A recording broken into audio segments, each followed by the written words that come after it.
December 1942. Somewhere in the Tunisian desert, 70 miles south of Bizerta, a Panzer IV commander lowered his field glasses and spat into the sand. Through the shimmering heat, a column of American M3 Lee tanks crawled toward his position like mechanical tortoises, their riveted hulls glinting awkwardly in the afternoon sun. "Blech, Sarge," he muttered to his gunner. "Tin coffins." The Americans had arrived in North Africa with their obsolete tanks, green crews, and Boy Scout optimism. Erwin Rommel himself had laughed when intelligence reported their first clumsy engagements at Kasserine Pass. These were not soldiers. They were farmers playing at war with equipment that belonged in a museum.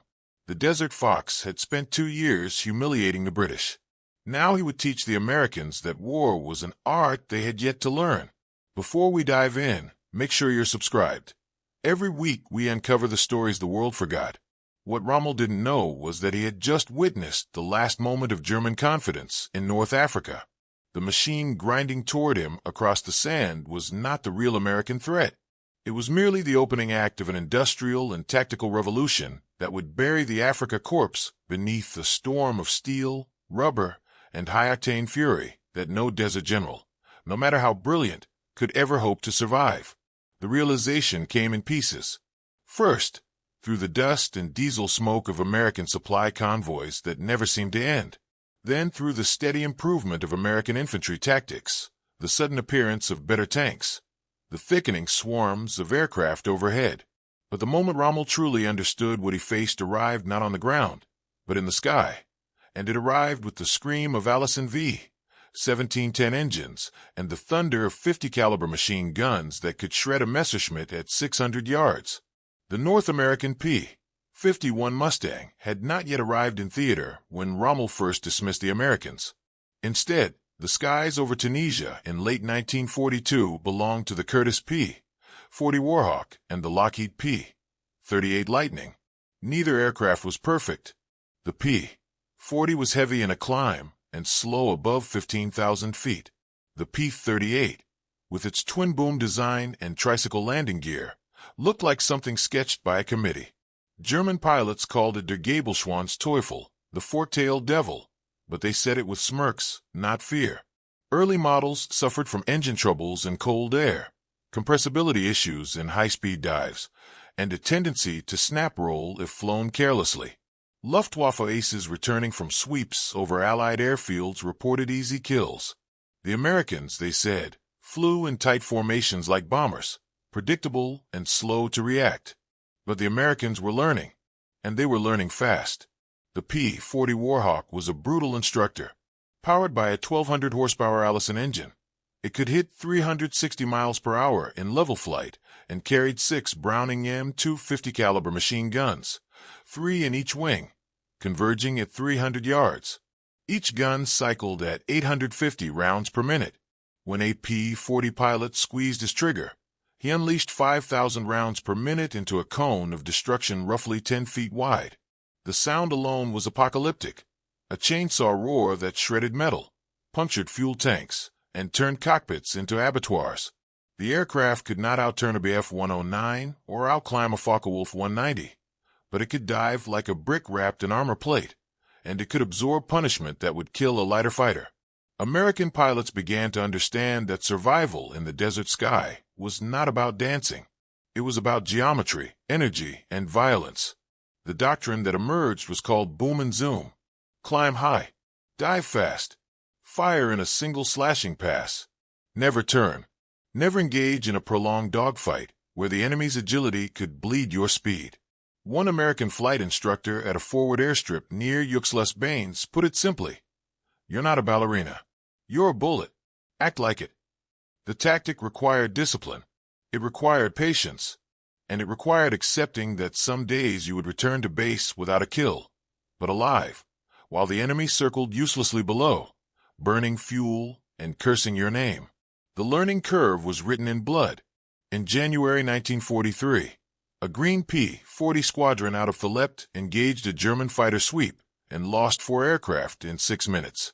The pilots had tried to turn with the 109s, bleeding speed in tight spirals, until the Messerschmitts simply climbed above them and dove for the kill. 2 Americans never made it back.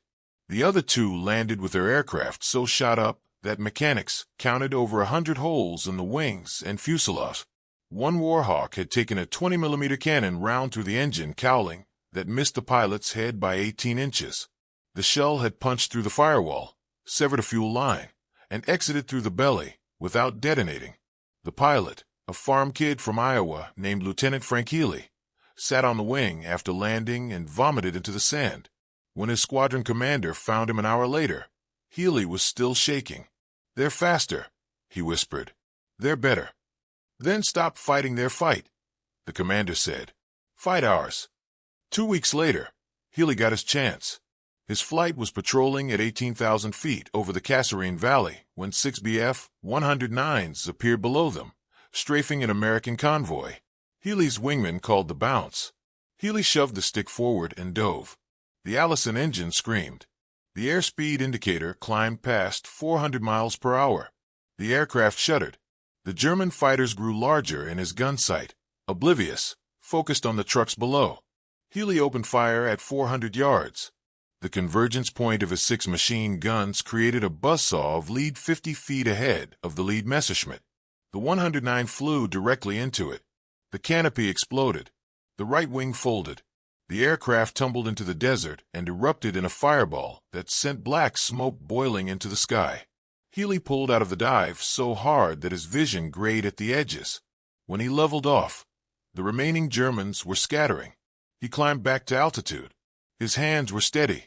He keyed his radio. "Chalk 1," he said. His voice was calm.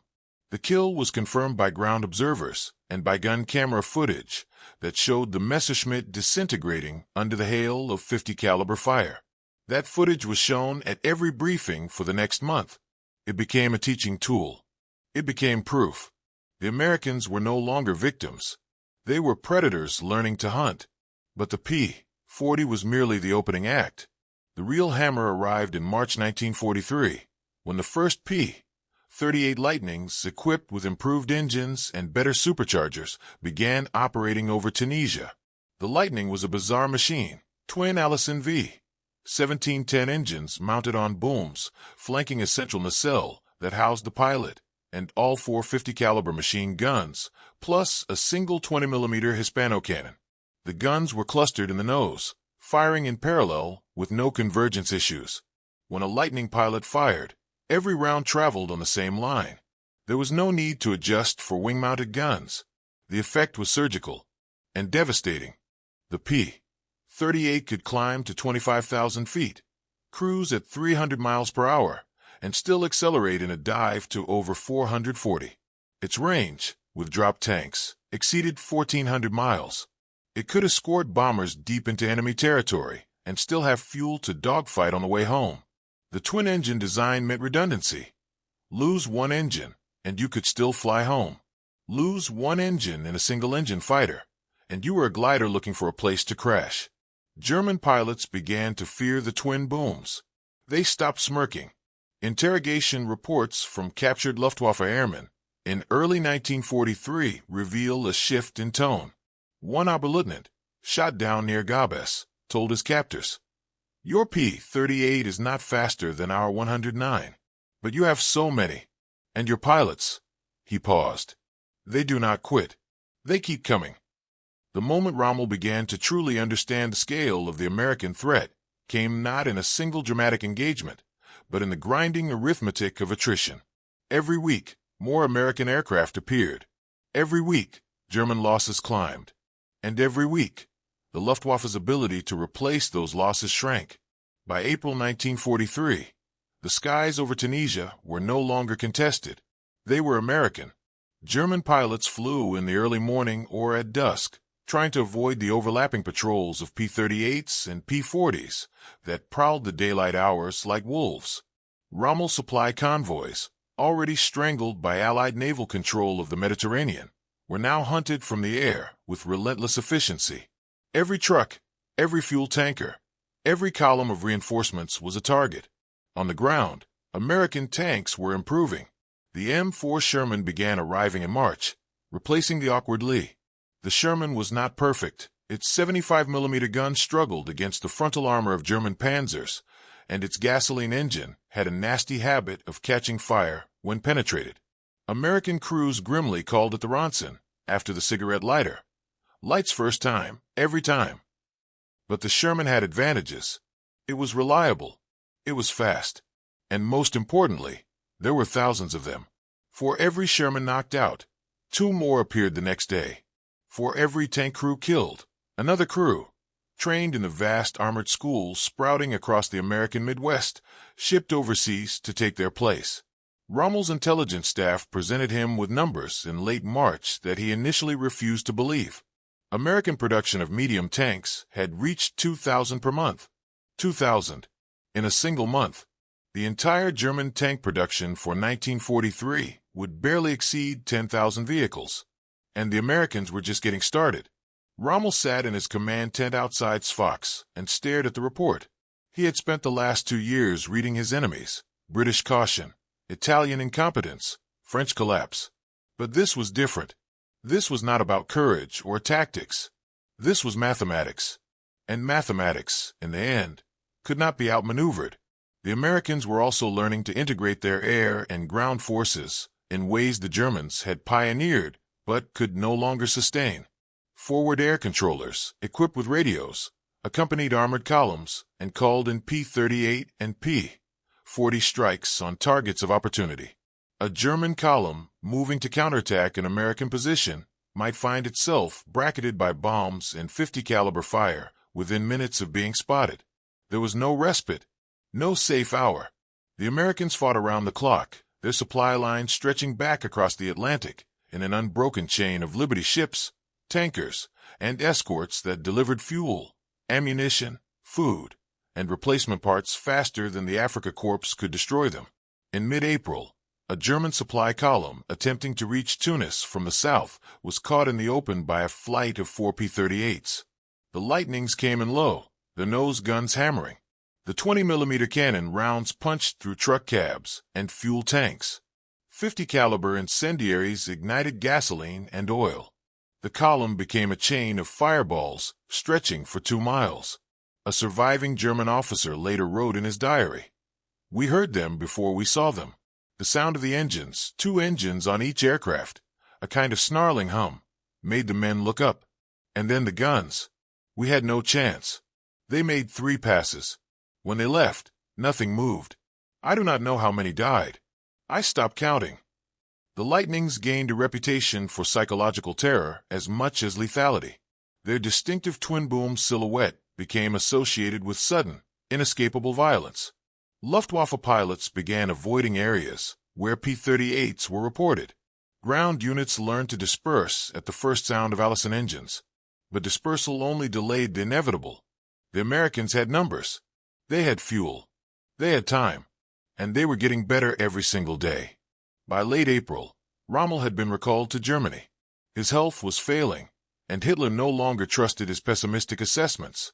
But before he left, Rommel issued a final report to OKW, the German High Command.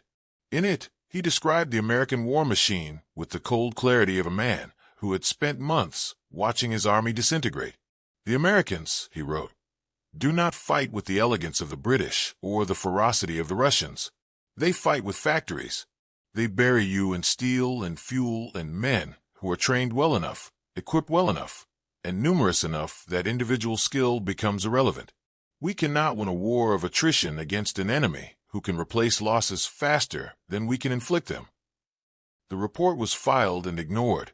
Germany was already committed to the Eastern Front, already bleeding itself white in the snows of Russia. North Africa was a sideshow. But Rommel's warning echoed in the minds of those few German officers who read it and understood. The Americans were not just another enemy. They were a force of nature, a tidal wave of industrial output, logistical mastery, and grim determination that could not be stopped by tactics or bravery or brilliant generalship. You could kill American soldiers. You could destroy American tanks and shoot down American planes. But you could not kill the factories. You could not shoot down the supply ships. And you could not break the will of a nation that had decided, with quiet and terrible certainty, that it would win. In the skies over Tunisia, the transformation continued. The P-38 received upgraded engines, the V-1710-89 and -91 models, that delivered 1,425 horsepower each and featured improved superchargers for high-altitude performance. The new engines reduced the compressibility problems that had plagued early dives.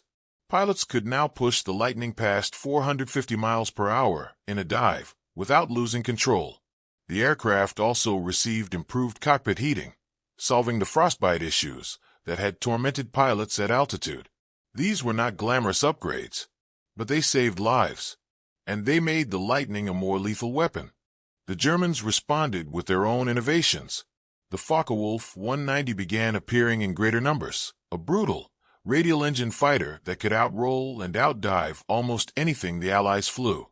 The 190 was faster than the P-40 at all altitudes and could match the P-38 in a straight line. German pilots loved it, but there were never enough.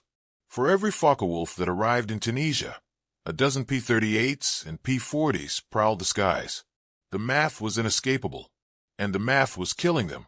By the first week of May, the Axis forces in Tunisia were trapped in a shrinking pocket around Tunis and Bizerta. The Luftwaffe was gone, grounded by lack of fuel, lack of parts, and lack of pilots. The skies belonged entirely to the Allies. American and British fighters flew close air support missions with impunity, savaging German positions with bombs, rockets, and cannon fire.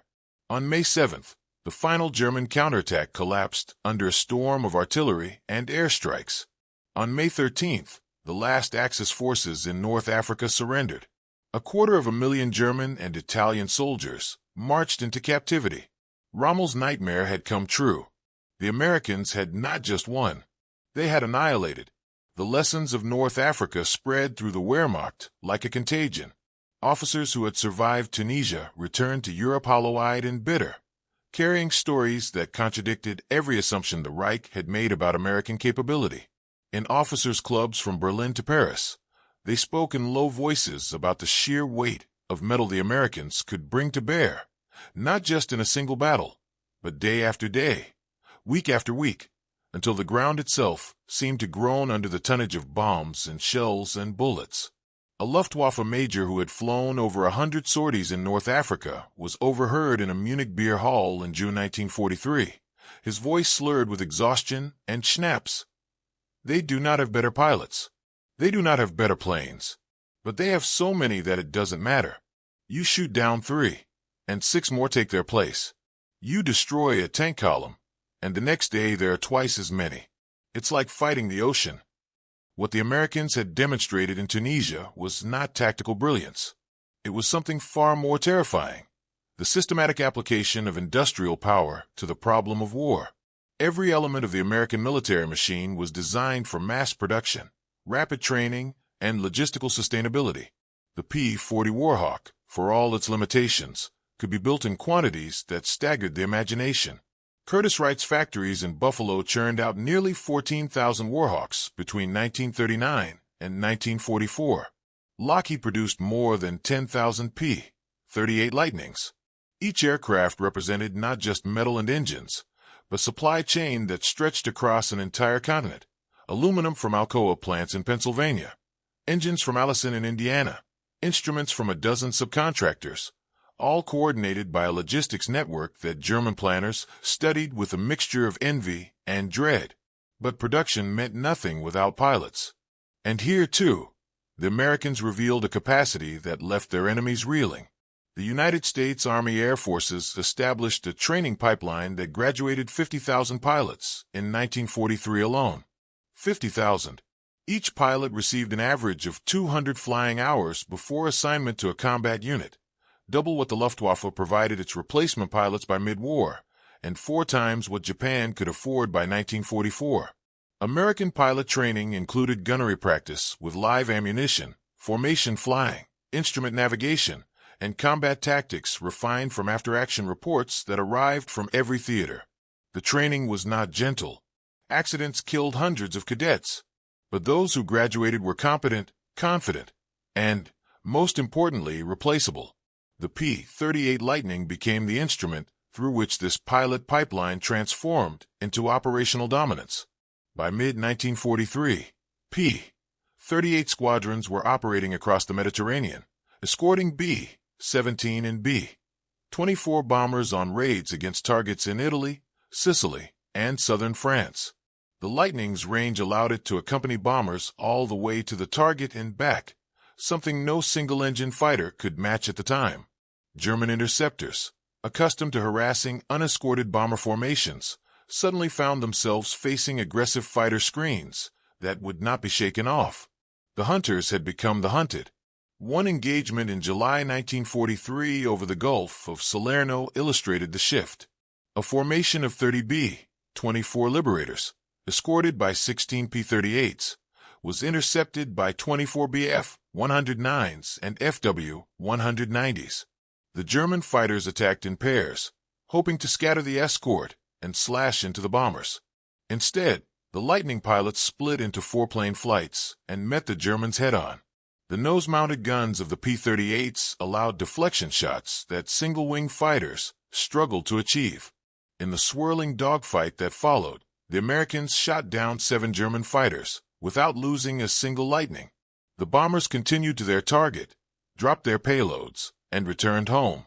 Not one bomber was lost. The German pilots who survived filed reports describing the American tactics as aggressive, coordinated, and relentless. One Luftwaffe pilot, a 10-kill ace, wrote in his diary, "They fought as a unit. We fought as individuals. We lost." The Americans also upgraded their weaponry with a focus on lethality.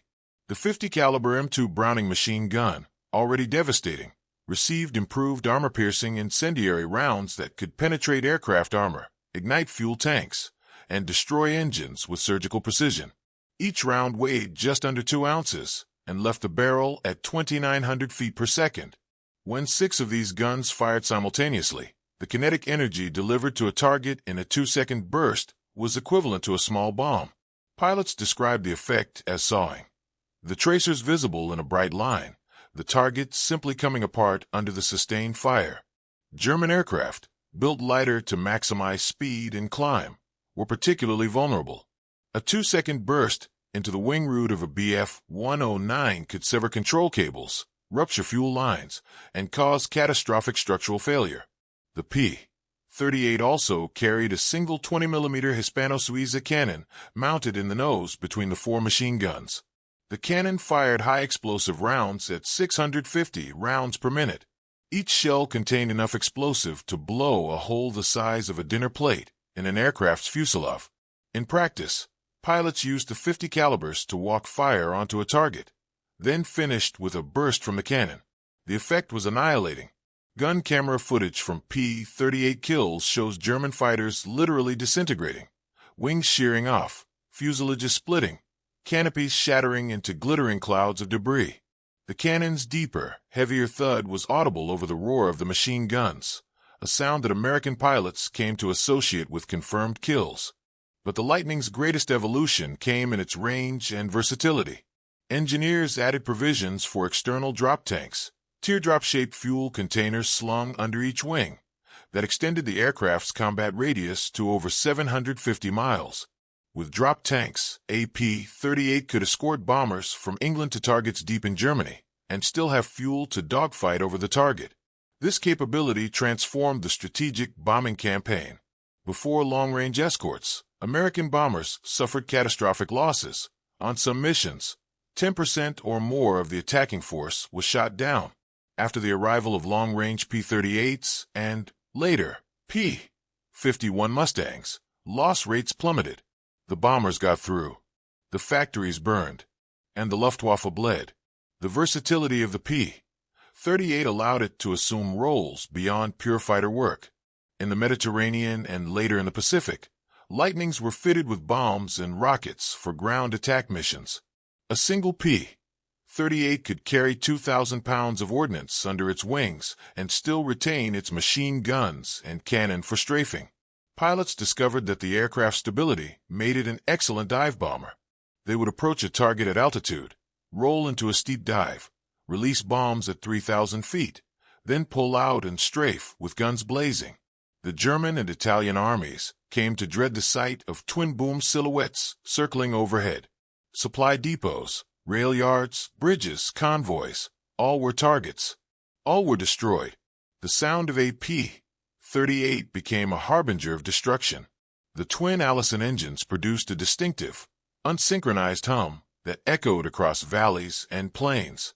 Veterans reported that they could identify a lightning by sound alone, even at night. Some German soldiers claimed the sound entered your dreams, a mechanical growl that followed you into sleep. An Italian infantryman captured in Sicily told his interrogators, "You hear the engines and you run. You do not look up. You just run. If you are in the open, you die. If you are in a vehicle, you die. There's no fighting back. You just wait for the sound to pass and hope." The Americans also revolutionized logistical air support in ways that magnified the effectiveness of their fighter forces. Forward air bases in North Africa and later in Italy were supplied by an endless stream of C-47 transports that delivered fuel, ammunition, spare parts, and replacement pilots. A P-38 squadron operating from a dirt strip in Tunisia could fly 6 sorties per day because fuel trucks arrived every morning. Ammo was plentiful, and mechanics had the parts to keep engines running. German units, by contrast, were slowly starving. Fuel convoys were bombed. Spare parts were non-existent. Pilots flew missions with engines that should have been overhauled weeks earlier, knowing that a mechanical failure over enemy territory meant death or capture. The Americans also deployed an innovation that would define air combat for the rest of the war: radar-guided interception. Ground-based radar stations tracked incoming German raids and vectored P-38s and other fighters to intercept them before they reached their targets. This system, crude by modern standards, was revolutionary in 1943. German bombers and fighters that once relied on surprise and speed found themselves ambushed by American fighters that seemed to know exactly where they would be. The psychological effect was crushing. Luftwaffe crews began to feel that the sky itself had turned against them, that there was no safe altitude, no clever route, no time of day when they were not watched, tracked, and hunted. Captured German documents from late 1943 reveal a shift in Luftwaffe doctrine that amounted to an admission of defeat. Orders instructed pilots to avoid combat with American fighters unless absolutely necessary, to conserve aircraft and fuel, to strike only when overwhelming local superiority could be achieved. These were the tactics of a losing air force. The Americans, meanwhile, grew more aggressive. Fighter sweeps ranged deep into German-held territory, hunting for targets of opportunity. Airfields were strafed. Trains were destroyed. Anything that moved on roads was fair game.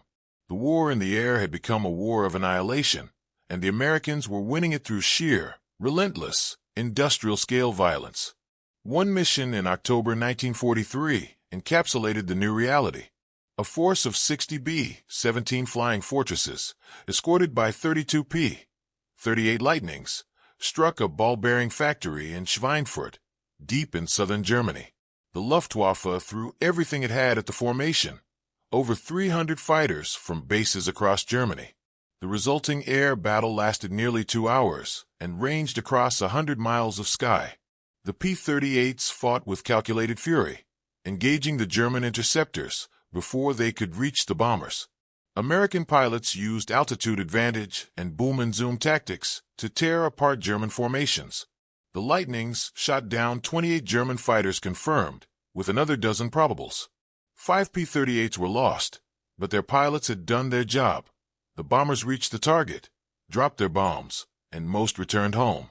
The factory was destroyed. German ball-bearing production, critical for tanks and aircraft, was crippled for months. A Luftwaffe officer captured after the raid was interrogated by American intelligence. He was asked what surprised him most about the battle. He sat in silence for a long moment, then said, "You lost 5 fighters. We lost 28. But tomorrow you will have 5 more. We will not have 28. That is what I learned today. You can afford to lose. We cannot." The P-38 also became the aircraft of choice for some of the war's most successful fighter pilots. Major Richard Bong, America's highest-scoring ace, with 40 confirmed kills, flew a P-38 in the Pacific. Lieutenant Colonel Thomas Maguire, the second highest-scoring American ace, with 38 kills, also flew the Lightning. These men were not reckless daredevils. They were calculating hunters who understood energy management, gunnery, and situational awareness. They flew their Lightnings with precision, setting up kills with patience, and finishing with violent, overwhelming firepower. Baum once described his technique in an interview. Get above them. Dive fast. Fire close. Don't stay to watch. Climb back up and do it again. It was the doctrine of North Africa, refined and perfected. But the P-38 was not invincible. German pilots learned to exploit its weaknesses. The Lightning's large size made it easier to spot and hit. Its twin engines, while providing redundancy, also created a wide target profile. The Focke-Wulf 190, flown by a skilled pilot, could outroll the P-38 in close quarters and outdive it at certain altitudes. On several occasions, German aces achieved multiple kills against P-38 formations. But these victories were Pyrrhic. For every Lightning lost, the Luftwaffe lost pilots it could not replace, burned fuel it did not have, and exhausted aircraft that could not be repaired. The attrition curve favored only one side. By early 1944, the P-38 was joined by another American fighter that would become legendary, the North American P-51 Mustang. The Mustang, powered by a Rolls-Royce Merlin engine built under license by Packard, combined speed, range, and maneuverability in a package that German pilots came to fear above all others. But it was the P-38 that had proven the concept, that American fighters could escort bombers all the way to Berlin and back, that American pilots could fight and win against the Luftwaffe's best, and that American industry could produce these aircraft faster than the enemy could destroy them. The Lightning had opened the door. The Mustang walked through it. The final humiliation for the Luftwaffe came in the form of the jet fighter. By late 1944, Germany had deployed the Messerschmitt Me 262, the world's first operational jet fighter. The 262 was a technological marvel, sleek, fast, and armed with four 30mm cannons that could shred a bomber in a single pass. It could reach speeds of over 540 miles per hour, far faster than any Allied piston-engine fighter. German propaganda touted the jet as the weapon that would reclaim the skies. For a moment, it seemed possible. But the Me-262 had vulnerabilities. It was slow to accelerate, particularly at low speeds. Its jet engines were temperamental and had a lifespan of just 25 hours before requiring overhaul. And most critically, it was vulnerable during takeoff and landing. American pilots quickly learned to loiter near known jet bases, waiting for the 262s to take off or return. At low speeds and low altitudes, the jet was just another target. P-38s and P-51s shot down dozens of Me-262s before they could even reach combat altitude. One American pilot described it as clubbing baby seals. The Germans produced fewer than 1,500 Me-262s before the war ended. Most never saw combat. Those that did were flown by inexperienced pilots with minimal training, burning fuel that barely existed, operating from bases that were under constant bombardment. The jet was a symbol of German desperation, not resurgence, a technologically advanced weapon rendered irrelevant by the collapse of the system that produced it. The Americans, meanwhile, were already developing their own jets, built in factories that ran 3 shifts a day, flown by pilots with hundreds of hours of training, supported by a logistics network that spanned the globe. The future belonged to the side that could build, train, and deploy faster. And that side was not Germany. In the final accounting, the numbers told a story of industrial and tactical dominance that left no room for interpretation. American factories produced nearly 300,000 military aircraft during the war, more than Germany and Japan combined. The United States trained over 250,000 pilots, compared to Germany's 40,000 and Japan's 30,000.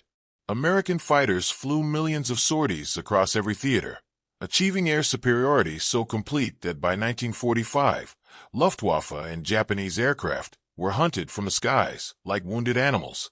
The kill ratios spoke for themselves. American pilots in the European theater achieved an average kill-to-loss ratio of 3.5 to 1. In the Pacific, the ratio was even higher, 5 to 1 or better in many engagements. The P-38 Lightning alone was credited with shooting down more Japanese aircraft than any other American fighter. Over 1,800 confirmed kills in the Pacific. In Europe, P-38s destroyed thousands of German aircraft, vehicles, trains, and installations. The aircraft flew over 130,000 combat sorties. It brought pilots home when other fighters would have gone down.